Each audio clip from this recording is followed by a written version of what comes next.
L'énergie mécanique que l'on note EM est l'énergie de mouvement, aussi bien quand ça bouge que quand c'est susceptible de bouger.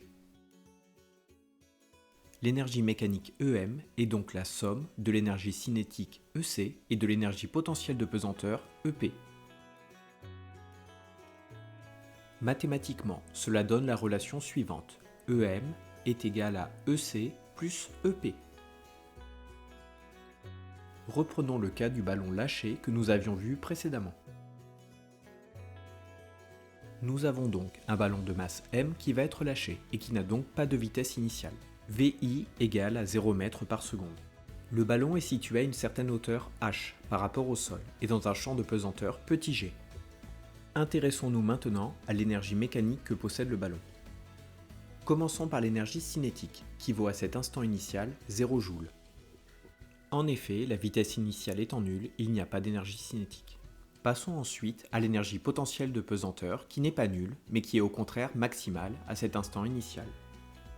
En effet, le ballon a une masse m, il y a de la pesanteur g et la hauteur h est ici à son maximum puisque le ballon va tomber.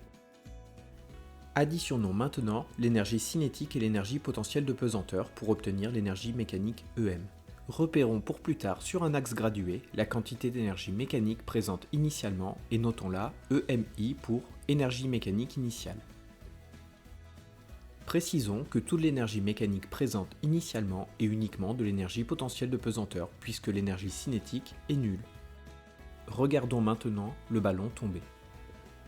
Lors de sa chute, il va perdre de la hauteur mais gagner de la vitesse. Il va donc perdre de l'énergie potentielle de pesanteur qui va être transformée en énergie cinétique. À la fin de la chute, l'énergie potentielle de pesanteur est nulle, soit 0 joule, puisque la hauteur est nulle également. En revanche, l'énergie cinétique est maximale car la vitesse a atteint son maximum.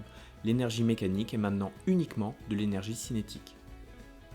Repérons sur notre axe gradué la quantité d'énergie mécanique en fin de chute, EMF, afin de constater que l'énergie mécanique s'est conservée au cours de la chute.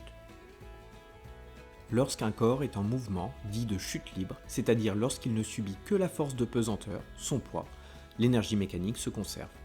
Cela se produit dans des cas simples, comme lors d'un saut dans le vide, mais aussi pour des mouvements plus complexes, comme lors d'un shoot au basket. Si la vidéo vous a plu, n'hésitez pas à vous abonner.